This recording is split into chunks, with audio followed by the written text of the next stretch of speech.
ಇಬ್ಬರು ಯುವಕರು.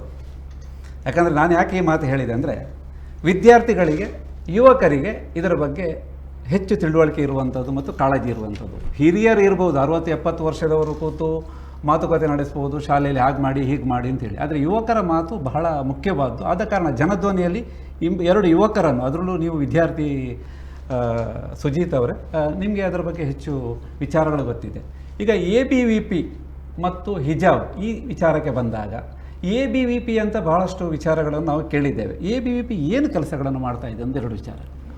ಇವತ್ತು ಅಖಿಲ ಭಾರತೀಯ ವಿದ್ಯಾರ್ಥಿ ಪರಿಷತ್ ಕಳೆದ 76 ವರ್ಷಗಳಿಂದ ಕೂಡ ವ್ಯಕ್ತಿ ನಿರ್ಮಾಣದ ಮೂಲಕ ರಾಷ್ಟ್ರದ ಪುನರ್ನಿರ್ಮಾಣ ಆಗಬೇಕು, ರಾಷ್ಟ್ರೀಯತೆ ಭಾವವನ್ನು ಶೈಕ್ಷಣಿಕ ವಾತಾವರಣದಲ್ಲಿ ಕಾಲೇಜ್ ಕ್ಯಾಂಪಸ್ನಲ್ಲಿ ಹರಡಿಸಬೇಕು ಅಂತ ಹೇಳಿ ಅನೇಕ ವರ್ಷದಿಂದ ಹೋರಾಟಗಳನ್ನು, ಅನೇಕ ಚಟುವಟಿಕೆಗಳನ್ನು ಮಾಡ್ತಾ ಬಂದಿದೆ. ಇವತ್ತು ವಿದ್ಯಾರ್ಥಿ ಪರಿಷತ್ ಹಿಜಾಬ್ ಅನ್ನುವಂಥ ವಿಷಯಗಳಾಗಿರ್ಬೋದು ಅಥವಾ ಇನ್ನಿತರ ಸರ್ಕಾರದ ಓಲೈಕೆ ನೀತಿಗಳನ್ನು ವಿರೋಧಿಸುವಂಥದ್ದು ಯಾಕಂತ ಕೇಳಿದರೆ, ಯಾವ ಸರ್ಕಾರ ವಿದ್ಯಾರ್ಥಿಗಳಿಗೆ ಶಿಕ್ಷಣವನ್ನು ನೀಡಬೇಕಿತ್ತು, ಶೈಕ್ಷಣಿಕ ವಾತಾವರಣವನ್ನು ಪೂರಕ ಮಾಡುವ ನಿಟ್ಟಿನಲ್ಲಿ ಏನೆಲ್ಲ ಕೆಲಸಗಳನ್ನು ಮಾಡಬೇಕಿತ್ತು, ಆ ಸರ್ಕಾರ ಇವತ್ತು ಒಂದು ಸಮುದಾಯದ ಪರವಾಗಿ ಅಥವಾ ಆ ಶೈಕ್ಷಣಿಕ ವಾತಾವರಣವನ್ನು ಕಲುಷಿತ ಮಾಡಲಿಕ್ಕೆ ಏನೆಲ್ಲ ಕೆಲಸಗಳನ್ನು ಮಾಡಬಹುದು, ಯಾವುದನ್ನು ಮಾಡಬಾರ್ದಿತ್ತು ಅದನ್ನು ಇವತ್ತು ಮಾಡ್ತಾ ಇದೆ. ಹಾಗಾಗಿ ವಿದ್ಯಾರ್ಥಿ ಪರಿಷತ್ ಹೇಳುವಂಥದ್ದು ರಾಷ್ಟ್ರೀಯತೆಯ ವಿಚಾರದಲ್ಲಿ ಶೈಕ್ಷಣಿಕ ವಾತಾವರಣಕ್ಕೆ ಪೂರಕವಾಗಿರುವಂಥ ಚಟುವಟಿಕೆಗಳನ್ನು ಮಾಡಿ, ಅದು ಬಿಟ್ಟು ಇಂಥ ವಿದ್ಯಾರ್ಥಿಗಳಲ್ಲಿ ಭೇದ ಭಾವ ಸೃಷ್ಟಿ ಮಾಡುವಂಥ ಕೆಲಸಗಳನ್ನು ಮಾಡುವಂಥದ್ದಕ್ಕೆ ವಿದ್ಯಾರ್ಥಿ ಪರಿಷತ್ನ ಬೆಂಬಲ ಇಲ್ಲ ಅನ್ನುವಂಥದ್ದು ನಮ್ಮ. ಅಂದರೆ ನಿಮಗೆ ಬರೀ ಹಿಜಾಬ್ ಅನ್ನೋ ವಿಚಾರ ಅಲ್ಲ, ಬೇರೆ ವಿಚಾರಗಳಿಗೂ ABVP ಇದೆ ಎನ್ನುವಂತಹದ್ದು. ಅಂದರೆ ಮುಸ್ಲಿಂ ವಿಚಾರಗಳಲ್ಲಿ ಅಥವಾ ಹಿಜಾಬ್ ವಿಚಾರಕ್ಕೆ ಬಂದಾಗ ಮಾತ್ರ ಮುಂದೆ ಬರುವಂಥದ್ದಲ್ಲ, ಬೇರೆ ವಿಚಾರಗಳಲ್ಲೂ ನೀವು ಇದ್ದೀರಿ, ABVP ಅವರು ಇದ್ದೀರಿ ಅಂತ ಎಲ್ಲ ವಿಚಾರಗಳಲ್ಲಿ, ಹೋರಾಟಗಳಲ್ಲಿ. ಖಂಡಿತವಾಗ್ಲೂ ಅಖಿಲ ಭಾರತೀಯ ವಿದ್ಯಾರ್ಥಿ ಪರಿಷತ್ಗೆ ಹಿಜಾಬ್ ಅನ್ನುವಂಥದ್ದು ವಿಷಯವೇ ಅಲ್ಲ. ನಮಗೆ ವಿಷಯ ಇರುವಂಥದ್ದು ಶೈಕ್ಷಣಿಕ ವಾತಾವರಣದಲ್ಲಿ ಹಾಳಾಗ್ತಿದೆ ಅನ್ನುವಂಥದ್ದು. ಕಳೆದ 76 ವರ್ಷಗಳಿಂದ ವಿದ್ಯಾರ್ಥಿ ಪರಿಷತ್ನ ಇತಿಹಾಸವನ್ನು ನೋಡಬೇಕು. ಅದು 1970 ಸಂದರ್ಭದಲ್ಲಿ ಬಾಂಗ್ಲಾದೇಶಿ ನುಸುಳುಕೋರರ ವಿರುದ್ಧ ನಡೆದಂಥ ಹೋರಾಟಗಳು, ಲಾಲ್ ಚೌಕ್ನಲ್ಲಿ ಯಾವಾಗ ಉಗ್ರಗಾಮಿಗಳು ತಾಯಿ ಎದೆ ಹಾಲು ಕುಡಿದಂತೆ ಯಾರಾದರೂ ಭಾರತದಲ್ಲಿದ್ದರೆ ತ್ರಿವರ್ಣ ಧ್ವಜವನ್ನು ಹಾರಿಸಿ ಅಂತ ಹೇಳ್ತಾರೆ. ಆಗ ಮೊಟ್ಟ ಮೊದಲ ಸಂಘಟನೆ ವಿದ್ಯಾರ್ಥಿ ಪರಿಷತ್ ಹೋಗ್ತದೆ. ಯಾವುದೇ ರೀತಿಯಾದಂಥ ರಾಜಕೀಯ ಪಕ್ಷಗಳು, ಯಾವುದೇ ಸಂಘಟನೆಗಳು ಹೋಗದಂಥ ಸಂದರ್ಭದಲ್ಲಿ ವಿದ್ಯಾರ್ಥಿ ಪರಿಷತ್ ಅಲ್ಲಿ ಹೋಗಿ ರಾಷ್ಟ್ರಧ್ವಜವನ್ನು ಹಾರಿಸುವಂಥದ್ದು. 2014-15 ಸಂದರ್ಭದಲ್ಲಿ ಇದೇ ಕರ್ನಾಟಕ ಸರ್ಕಾರ ಇಲ್ಲಿನ ಮುಕ್ತ ವಿಶ್ವವಿದ್ಯಾಲಯವನ್ನು ಏನು ಮುಚ್ಚಬೇಕು ಅಂತ ಹೊರಟಂಥ ಸಂದರ್ಭದಲ್ಲಿ ವಿದ್ಯಾರ್ಥಿ ಪರಿಷತ್ ಕ್ಯಾಂಪಸ್ ಬಚಾವು ಅಂತ ಹೇಳಿ ಹೋರಾಟಗಳನ್ನು ಮಾಡ್ತದೆ. ಈ ರೀತಿಯಾದಂಥ ಅನೇಕ ಹೋರಾಟಗಳು, ನಾವುಗಳು ಯಾವುದೇ ಸರ್ಕಾರ ಯಾವ ಪಕ್ಷದ್ದಿದೆ ಅಂತ ಹೇಳಿ ಹೋರಾಟವನ್ನು ಮಾಡಿದಂಥವರಲ್ಲ. ಮಂಗಳೂರು ವಿಶ್ವವಿದ್ಯಾಲಯದಲ್ಲಿ 2021 ಸಂದರ್ಭದಲ್ಲಿ ಲ್ಯಾಪ್ಟಾಪ್ ಹಗರಣ ಆಗ್ತದೆ. ಇದೇ ಬಿಜೆಪಿ ಸರ್ಕಾರ ಅಧಿಕಾರದಲ್ಲಿತ್ತು. ಅವತ್ತು ವಿದ್ಯಾರ್ಥಿ ಪರಿಷತ್ನ ವಿದ್ಯಾರ್ಥಿಗಳು ಬೀದಿಯಲ್ಲಿ ಇಳಿದು ಯೂನಿವರ್ಸಿಟಿಯ ವಿರುದ್ಧ ಧಿಕ್ಕಾರವನ್ನು ಕೂಗಿದ್ರು. ಹಾಗಾಗಿ ನಮ್ಮ ವಿಚಾರಗಳು ನಾವು ಎಲ್ಲ ಹೋರಾಟಗಳಲ್ಲೂ ಕೂಡ ಸ್ಪಷ್ಟವಾಗಿ ಹೇಳ್ತೇವೆ. ನಾವು ವಿದ್ಯಾರ್ಥಿಗಳಿಗೆ ವಿರೋಧವಾಗುವಂಥ ಯಾವುದೇ ಚಟುವಟಿಕೆ ಇದ್ರೂ ಕೂಡ ವಿದ್ಯಾರ್ಥಿ ಪರಿಷತ್ ಅದರ ವಿರುದ್ಧವಾಗಿದೆ ಅನ್ನೋ. ಲುಕ್ಮಾನ್ ಅವರೇ, ABVPಯ ರಾಜ್ಯ ಸಹ ಕಾರ್ಯದರ್ಶಿ ಅವರ ನಿಲುವನ್ನು ಸ್ಪಷ್ಟವಾಗಿ ಹೇಳಿದರು. ಈಗ ನಮಗೆ ಬೀಳುವಂಥ ಒಂದು ಪ್ರಶ್ನೆ, ನೀವು ಯುವ ಕಾಂಗ್ರೆಸ್ ವಕ್ತಾರರು, ಈ ಕಾಂಗ್ರೆಸ್ ಸರ್ಕಾರಕ್ಕೆ ಹಿಜಾಬ್ ಬಗ್ಗೆ ಯಾಕೆ ಇಷ್ಟು ಆಸಕ್ತಿ? ಖಂಡಿತವಾಗಿಯೂ ಕೂಡ ನಿಮ್ಮ ಪ್ರಶ್ನೆಗೆ 2022 ಕೂಡ ಹಿಜಾಬ್ ಅಥವಾ ಶಿರವಸ್ತ್ರ ಕರ್ನಾಟಕದಲ್ಲಾಗಲಿ ದೇಶದಲ್ಲಾಗಲಿ ಯಾರಿಗೂ ಕೂಡ ಒಂದು ಸಮಸ್ಯೆ ಆಗಿರಲಿಲ್ಲ. ಅದು ಹಿಜಾಬ್ ಮಾತ್ರ ಅಲ್ಲ, ರುದ್ರಾಕ್ಷಿ ಆಗಲಿ, ಅದೇ ರೀತಿ ಜನಿವಾರ ಆಗಲಿ, ಯಾವುದೇ ರೀತಿಯಾದಂತಹ ಒಂದು ಅವರ ಧಾರ್ಮಿಕ ಸಂಪ್ರದಾಯ ಅದು ಎಲ್ಲೂ ಕೂಡ ಶಿಕ್ಷಣಕ್ಕಾಗಲಿ ಜನರಿಗಾಗಲಿ ತೊಡಕಾಗಿರಲಿಲ್ಲ. 2022 ಬೊಮ್ಮಾಯಿ ಸರ್ಕಾರ ಏಕಾಏಕಿ ಹಿಜಾಬ್ ಮೇಲೆ ಮಾತ್ರ ನಿರ್ಬಂಧ ಹೇರಿತು.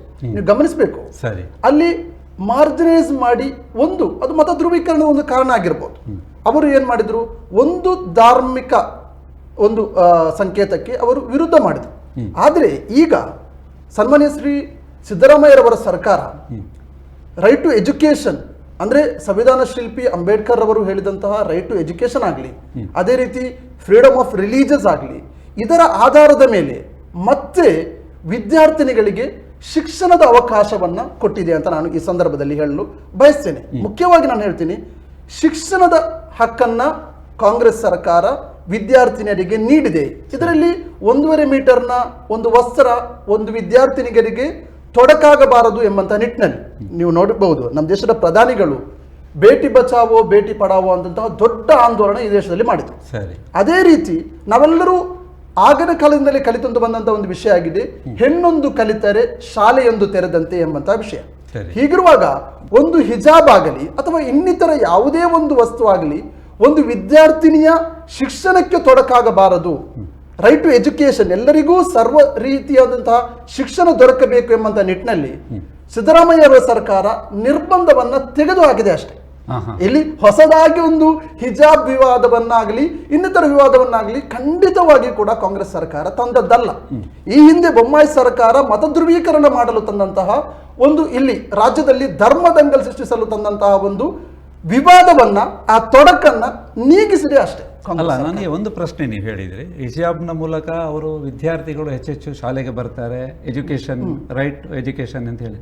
ಒಂದು ವೇಳೆ ಹಿಜಾಬ್ ಇಲ್ಲ ಅಂತ ಆದ್ರೆ ವಿದ್ಯಾರ್ಥಿಗಳು ಬರೋದಿಲ್ವಾ ಶಾಲೆಗೆ? ಖಂಡಿತವಾಗಿಯೂ ನಾನು ಹಾಗೆ ಹೇಳುವುದಿಲ್ಲ. ಯಾಕಂತ ಹೇಳಿದ್ರೆ ಹಿಜಾಬ್ ಇಲ್ಲದೆ ಬರ್ಬೋದು, ಇದ್ರೂ ಬರ್ಬೋದು. ಆದ್ರೆ ಹಿಜಾಬ್ ಹಾಕಿ ಬರುವಂತ ಒಂದು ವಿದ್ಯಾರ್ಥಿನಿಗೆ ಕೇವಲ ಆ ಒಂದು ಬಟ್ಟೆ ತೊಡಕಾಗಬಾರ್ದು. ಅದು ಕೇವಲ ಮುಸ್ಲಿಂ ವಿದ್ಯಾರ್ಥಿನಿಯರಿಗೆ ಮಾತ್ರ ಅಲ್ಲ, ಒಂದು ರುದ್ರಾಕ್ಷಿ ಧರಿಸಿ ಬರುವಂತಹ ಒಂದು ವಿದ್ಯಾರ್ಥಿ ಆಗಲಿ ಅಥವಾ ಕಾಲುಂಗ್ರ ಧರಿಸಿ ಬರುವಂತಹ ಒಂದು ವಿದ್ಯಾರ್ಥಿನಿ ಆಗಲಿ, ಯಾವುದೇ ರೀತಿಯಾದಂತಹ ಒಂದು ವಿದ್ಯಾರ್ಥಿನಿ ಆಗಲಿ, ಯಾವುದೇ ಧರ್ಮವಾಗ್ಲಿ ಮತವಾಗ್ಲಿ ಪಂಗಡವಾಗ್ಲಿ ಇಲ್ಲಿ ಪ್ರಶ್ನೆ ಅಲ್ಲ. ಅವರಿಗೂ ಕೂಡ ಶಿಕ್ಷಣ ದೊರಕಬೇಕು. ರೈಟ್ ಟು ಎಜುಕೇಶನ್ ಅಂಡರಲ್ಲಿ ಸರ್ವರಿಗೂ ಶಿಕ್ಷಣ ದೊರಕಬೇಕು ಎಂಬುದಂತ ಮಾತ್ರವಾಗಿದೆ ಮೂಲವಾದ ಉದ್ದೇಶ.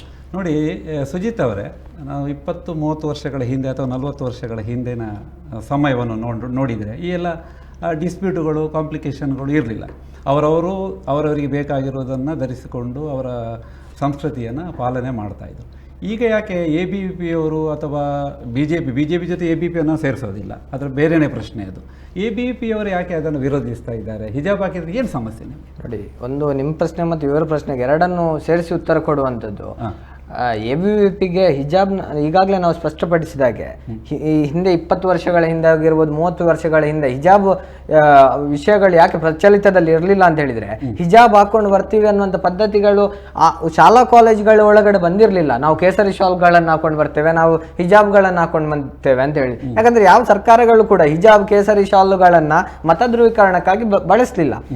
ಈಗ ಈ ವಿಷಯಗಳು ಯಾವತ್ತಿಂದ ಪ್ರಾರಂಭವಾಯಿತು? 2021 ಆಸುಪಾಸಿನಲ್ಲಿ ಉಡುಪಿಯಲ್ಲಿ ಆರಂಭವಾದಂಥ ವಿಷಯಗಳು ನಮ್ಗೆ ಗೊತ್ತಿದೆ. ಆನಂತರ ಸರಿ ಸರ್ಕಾರ ಒಂದು ಸುತ್ತೋಲೆಯನ್ನು ಹೊರಡಿಸಿತು. ಯಾವುದೇ ರೀತಿಯಾದಂಥ ಧಾರ್ಮಿಕ ವಸ್ತ್ರ ಸಂಹಿತೆಯನ್ನ ನಾವುಗಳು ಒಂದು ಸ್ಪಷ್ಟವಾಗಿ ಹೇಳಬೇಕು, ರುದ್ರಾಕ್ಷಿ ಜನಿವಾರಗಳು ಯಾವುದು ಕೂಡ ವಸ್ತ್ರಗಳಲ್ಲ. ವಸ್ತ್ರಕ್ಕೂ ರುದ್ರಾಕ್ಷಿ ಜನಿವಾರಕ್ಕೂ ಅದರದ್ದೇ ಆದಂಥ ಡಿಫ್ರೆನ್ಸಸ್ಗಳಿದೆ. ಅದನ್ನು ಅರ್ಥ ಮಾಡ್ಕೊಳ್ಳುವಂಥದ್ದು ಮಾಡಬೇಕು. ಆನಂತರ ಸರ್ಕಾರಗಳು ಸುತ್ತೋಲೆಯನ್ನು ಹೊರಡಿಸಿತು. ಸರ್ಕಾರ ಸುತ್ತೋಲೆಯನ್ನು ಹೊರಡಿಸಿದ ನಂತರದ ಸಂದರ್ಭದಲ್ಲಿ ಇದೇ ಯಾರು ಇವತ್ತು ಹಿಜಾಬ್ನ ಪರವಾಗಿರುವಂಥವರು ಕರ್ನಾಟಕ ಸರ್ವೋಚ್ಚ ನ್ಯಾಯಾಲಯಕ್ಕೆ ಹೋದ್ರು. ಕರ್ನಾಟಕ ಸರ್ವೋಚ್ಚ ನ್ಯಾಯಾಲಯ ಸರ್ಕಾರದ ಆದೇಶ ಸರಿ ಇದೆ ಅಂತ ಹೇಳಿ ತೀರ್ಪು ಕೊಡ್ತು. ಆ ಸಂದರ್ಭದಲ್ಲಿ ಸುಪ್ರೀಂ ಕೋರ್ಟ್ಗೆ ಹೋದ್ರು. ಸುಪ್ರೀಂ ಕೋರ್ಟ್ನಲ್ಲಿ 2 ಜಡ್ಜಸ್ ಬೆಂಚ್ ಸ್ಪ್ಲಿಟ್ ವರ್ಡಿಕ್ಟ್ ಅನ್ನು ಕೊಟ್ಟ ಪರಿಣಾಮವಾಗಿ ಇವತ್ತು ಲಾರ್ಜರ್ ಬೆಂಚ್ಗೆ ಹೋಗಿದೆ. ಆದರೆ ಹೈಕೋರ್ಟ್ನ ಆದೇಶ ಇವತ್ತಿಗೂ ಕೂಡ ಪೆಂಡಿಂಗ್ ಏನು ಪ್ರಚಲಿತದಲ್ಲಿದೆ. ಸುಪ್ರೀಂ ಕೋರ್ಟ್ ಇದು ಸ್ಪ್ಲಿಟ್ ಡಿವಿಷನ್ ಆಗಿದ್ದರೂ ಕೂಡ ಇವತ್ತು ಸರ್ಕಾರ ಒಂದು ನ್ಯಾಯಯುತವಾದಂಥ ಸರ್ಕಾರ, ಇವತ್ತು ಶೈಕ್ಷಣಿಕ ವಾತಾವರಣಕ್ಕೆ ಪೂರಕ ವಿಚಾರಧಾರೆಗಳನ್ನು ಇಟ್ಕೊಂಡಂತ ಸರ್ಕಾರ ಈ ಎಲ್ಲ ವಿಷಯಗಳನ್ನ ಬಿಟ್ಟು 3 ವರ್ಷಗಳ ನಂತರ ಸರ್ಕಾರಕ್ಕೆ ಅಷ್ಟು ಆಸಕ್ತಿ ಇದ್ರೆ ಸರ್ಕಾರ ಬಂದು 3 ವರ್ಷ ಆಯ್ತು, ಇವತ್ತು ಹಿಜಾಬನ್ನು ತೆಗಿಬೇಕು ಅನ್ನುವಂಥ ಅವಶ್ಯಕತೆಗಳಿರಲಿಲ್ಲ. ಅದು ಯಾವ ರಾಜಕೀಯ ವಿಷಯಕ್ಕೋಸ್ಕರ ಮಾಡಿದ್ದಾರೆ ಅಂತ ಗೊತ್ತಿಲ್ಲ. ಮತ್ತೆ ಈ ಸ್ನೇಹಿತರು ಹೇಳಿದ್ರು ಇವತ್ತು ರೈಟ್ ಟು ಎಜುಕೇಶನ್ ಅನ್ನು ಕೊಡಬೇಕು, ಇವತ್ತು ರೈಟ್ ಟು ರಿಲಿಜಿಯಸ್ ಫ್ರೀಡಮ್ ಅನ್ನು ಕೊಡಬೇಕು, ಅದೇನು ಮೂಲಭೂತ ಹಕ್ಕುಗಳಿದೆ, ಆ ಕಾರಣಕ್ಕಾಗಿ ನಾವುಗಳು ಹಿಜಾಬ್ಗೆ ಅವಕಾಶ ಕೊಡಬೇಕು ಅಂತೇಳಿ. ಮೂಲಭೂತ ಹಕ್ಕುಗಳನ್ನ ನಾವು ಶಾಲಾ ಕಾಲೇಜಿನ ಕ್ಲಾಸ್ ರೂಮ್ ಒಳಗಡೆ ಅಪ್ಲೈ ಮಾಡ್ಲಿಕ್ಕೆ ಸಾಧ್ಯವೇ ಇಲ್ಲ. ಆರ್ಟಿಕಲ್ 19 ಅಲ್ಲಿ ರೈಟ್ ಟು ಮೂವ್ಮೆಂಟ್ ಇದೆ, ರೈಟ್ ಟು ಫ್ರೀಡಮ್ ಇದೆ, right to freedom of expression ಇದೆ. ನಾನು ಮಾತನಾಡ್ತೀನಿ ಲೆಕ್ಚರ್ ಪಾಠ ಮಾಡುವಾಗ ಅಂತ ಹೇಳಿದ್ರೆ ಅದಕ್ಕೆ ಸಾಧ್ಯತೆ ಇದೆಯಾ? ಇಲ್ಲ. ಇನ್ನೊಂದು ವಿಷಯ ಏನು ಸ್ಪಷ್ಟಪಡಿಸಬೇಕಾದದ್ದು, ಇವತ್ತು ಹಿಜಾಬ್ನ ವಿಷಯವನ್ನ ಕೇವಲ ರಾಜಕೀಯ ಧ್ರುವೀಕರಣಕ್ಕೋಸ್ಕರ ಅಷ್ಟು ಒಂದು ವಿಷಯಗಳು, ಮುಸಲ್ಮಾನ ಹೆಣ್ಣು ಮಕ್ಕಳ ಶೈಕ್ಷಣಿಕ ವಾತಾವರಣವನ್ನ ಏನು ಅಪ್ಲಿಫ್ಟ್ ಮಾಡಬೇಕು ಅಂತಿದ್ರೆ ಇವತ್ತು ಡಾಟಾ ಇದೆ. ಕರ್ನಾಟಕದಲ್ಲಿ women literacy, Muslim women literacy ಇರುವಂತದ್ದು 53%, ಓವರ್ ಆಲ್ ನ್ಯಾಷನಲ್ ಲಿಟ್ರಸಿ ಇರುವಂತದ್ದು 73%, 20% ಕೆಳಗಿದೆ. ಇವತ್ತು ಹೈಯರ್ ಎಜುಕೇಶನ್ಗೆ ಹೋಗ್ತಾ ಇರುವಂತವರು 3.56% ಮುಸ್ಲಿಂ ವುಮೆನ್ಸ್. ಇದರ ಬಗ್ಗೆ ಗಮನವನ್ನು ಹರಿಸಬೇಕಿತ್ತು ಸರ್ಕಾರ. ಅದು ಬಿಟ್ಟು ಹಿಜಾಬ್ ಅನ್ನ, ಕೇಸರಿ ಶಾಲ್ಗಳನ್ನ ವಿಷ ಮಾಡಬಾರ್ದಿತ್ತು ಅನ್ನುವಂಥದ್ದು ವಿದ್ಯಾರ್ಥಿ ಪರಿಷತ್ ನೋಡೋಣ. ಕರೆ ನೋಡೋಣ. ಹಲೋ ಹಲೋ, ನಮಸ್ಕಾರ. ನಮಸ್ಕಾರ. ಎಲ್ಲಿಂದ ಮಾತಾಡ್ತಿದ್ದೀರಾ? ವಿಟ್ಲದಿಂದ ಸರ್. ಹೇಳಿ ಹೇಳಿ. ಸರ್ ಹಲೋ, ಹೇಳಿ ಕೇಳಿಸ್ತಾ ಇದೆ. ಹಿಜಾಬಿನ ಬಗ್ಗೆ ಚರ್ಚೆ ಆಗ್ತಾ ಇದೆ ಅಲ್ವಾ? ಹೌದು. ನಾವು ಹೇಳುದಾದ್ರೆ ಯೂನಿಫಾರ್ಮ್ ಅಂತ ಹೇಳಿದ್ರೆ ಶಾಲೆಗೆ ಹ್ಮ್ ಅದು ಎಲ್ಲರಿಗೂ ಒಂದೇ ತರ, ಹೌದಾ ಅಲ್ವಾ? ಹೇಳಿ, ಅಭಿಪ್ರಾಯ ಹೇಳಿ. ಯಾಕೆ ಅಂತ ಹೇಳಿದ್ರೆ ನೋಡಿ, ಅವರು ಯಾರೋ ಒಬ್ರು ಹೇಳಿದ್ರು, ಇನ್ನೊಬ್ರು ಎಂದ್ರ ಒಂದು ಮೀಟರ್ ಅಂತ ಬಟ್ಟೆ ಶಾಲೆಗೆ ಹಾಕಿದ್ರೆ ಅಂತ. ಹಾ ಯೂನಿಫಾರ್ಮ್ ಅಂತ ಹೇಳಿದ್ರೆ ಒಬ್ರು ನಾಲ್ಕು ಜನ ಹಿಜಾಬ್ ಹಾಕೊಂಡು ಬಂದ್ರು, 4 ಜನ ಕೇಸರಿ ಹಾಕಿಕೊಂಡು ಬಂದ್ರೆ ಅದು ಯೂನಿಫಾರ್ಮ್ ಆಗ್ತದ? ಸರಿ. ಸ್ವಲ್ಪ ಜನ ಹಾಕದೆ ಬರೋದು. ಶಾಲೆ ಅಂತ ಹೇಳಿದ ಮೇಲೆ ಅದರದ್ದೇ ಆದ ಒಂದು ಇದು ಇರ್ತದೆ ನೋಡಿ, ಆ ಕಟ್ಟುನಿಟ್ಟು ಇರ್ತದೆ, ಹ್ಮ್ ಹೌದಾ ಅಲ್ವಾ? ಹೌದೌದೌದು, ನಿಮ್ಮ ಅಭಿಪ್ರಾಯ ಸರಿಯಾಗಿದೆ, ಹೇಳಿ. ಹಾ ನೋಡಿ, ಒಂದು ಸ್ಕೂಲ್ಗೆ ಬರುವಾಗ ಹ್ಮ್ ಹುಡುಗಿಯರು ಹೆಣ್ಣು ಮಕ್ಕಳು ಎಲ್ಲರೂ 2 ಜಡೆ ಕಟ್ಟಿ ಈ ತರ ರಿಬ್ಬನ್ ಹಾಕಿ ಬರ್ಬೇಕು ಅಂತ ಇರ್ತದೆ. ಯೂನಿಫಾರ್ಮ್ ಅಂದ್ರೆ ಹಾಗೆ ಸರಿ, ಈ ತರ ಸರಿ. ಡ್ರೆಸ್ ಹೊಡಿಬೇಕಂತ ಇರ್ತದೆ. ಹ್ಮ್ ಅದರ ಮಧ್ಯದಲ್ಲಿ ಸ್ವಲ್ಪ ಜನ ಹಿಜಾಬ್ ಹಾಕೊಂಡ್ ಬರೋದು, ಸ್ವಲ್ಪ ಜನ ಕೇಸರಿ ಹಾಕೊಂಡ್ ಬರೋದು, ಸರಿ. ಸ್ವಲ್ಪ ಜನ ಯಾವ್ದೋ ಇನ್ನೊಂದು ಶಾಲ್ ಹಾಕೊಂಡ್ ಬಂದ್ರೆ ಅದು ಯೂನಿಫಾರ್ಮ್ ಆಗುದಿಲ್ಲ. ಸರಿ. ವಿದ್ಯೆಗೆ ನಮ್ಗೆ ಡ್ರೆಸ್ ಮುಖ್ಯ ಅಲ್ಲ, ಯಾವ್ದು ಹಾಕಿದ್ದೇವೆ, ಯೂನಿಫಾರ್ಮ್ ಸರಿಯಾದ ಡ್ರೆಸ್ ಹಾಕಿದ್ರೆ ಸಾಕು.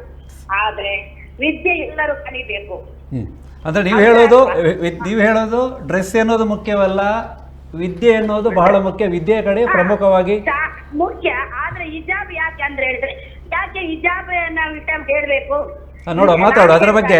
ಅಲ್ಲ, ನಿಮ್ಮ ಕರೆಗೆ ಧನ್ಯವಾದಗಳು. ನಾವು ಮುಂದುವರಿಸ್ತೇವೆ ಮಾತುಕತೆಗಳನ್ನು. ನಿಮ್ಮ ಅಭಿಪ್ರಾಯವನ್ನು ತಿಳಿಸಿದ್ದೀರಿ. ಕರೆ ಮಾಡಿದ್ದಕ್ಕಾಗಿ ಧನ್ಯವಾದಗಳು.